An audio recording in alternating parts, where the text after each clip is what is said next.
Papers, Please is the perfect example of how you can make a great game on a low budget.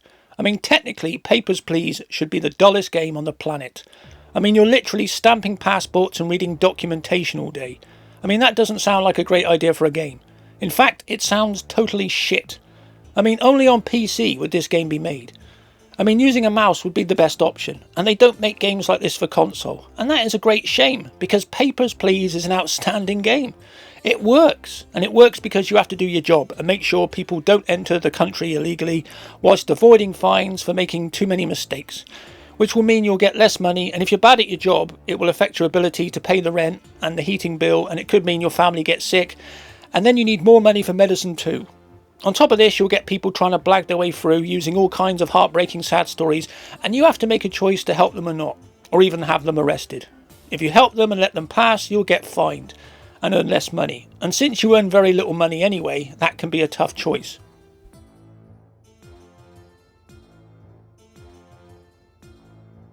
But most of the game is just about you doing your job and checking documentation and dates on passports and work visas. But as the game goes on, this becomes more of a challenge because terrorist attacks and changes to the law mean more documentation is needed to get out the country, and that means more work for you.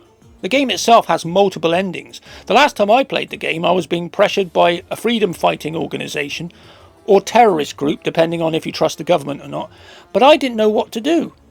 And as I try and play these games as honestly as possible, I decided to tell my inspector what was happening by showing him the coded message I was given. But instead of praising my honesty and the fact I was standing tall in the face of pressure from terrorists, he assumed I was working with the terrorists and had me arrested, which isn't a great example to the others who might have information. I mean, next time I won't say shit to that asshole. This annoyed me, because you can't say, hey, I'm an innocent man, I was just doing my job. But on the other hand, if you don't help the terrorists, they start threatening you with violence. So again, you have to make a moral choice, and one that might see you get arrested or end up being blown up by terrorists. On top of all this, you have people coming through your checkpoint with their stories and fake passports with the wrong dates, and you have the ability to check fingerprints, even make people strip and photograph them looking for guns or drugs or even a knob if they claim to be a man but look like a woman. But you have power, and that is what the game is about. I mean, you can even make money on the side by doing deals and taking bribes. I guess it's all about survival, and if you just try to do your job and be an honest man, you'll probably find you have hardly any money to feed your family at the end of the day.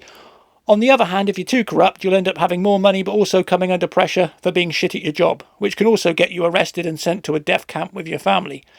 So you feel like you're constantly walking a tightrope throughout the entire game, and that is why it's a masterpiece, because you're never sure if you're doing the right thing or not. Even when you finish checking a person's passport and their date of birth and their height and their weight and checking their work permit and the date on their work permit and checking all this other stuff that just piles up over time, even after you've checked everything, which, can take time as well, after you've finished checking everything and you let them through, there's always that worry you're going to hear that annoying buzz that means you fucked up and you missed something. And then when you hear that, it means you're probably going to get fined and you could end up losing your job. But the best way I found to play this game was on an iPad. It works really well on iPad because you can just use your fingers to move documents about, and that is the most realistic way to play this game. But in the end, Papers, Please is a game that puts you under moral pressure in a Cold War world with the power of life and death over people trying to flee oppression, and that is surprisingly addictive. And no game has ever succeeded in matching the simple brilliance of Papers, Please. Many have tried, but this game nailed it by taking an important job and adding a bunch of drama and putting you in a Cold War, East Germany type scenario in the 1980s in a fictional country, and it's a magnificent game. And shows us all that you really don't need huge explosions and guns and helicopters and superheroes to make a compelling, brilliant game. Papers, Please proves even checking passports can be exciting. Well, it can be exciting if failing means you're going to end up getting a bullet in the back of the neck.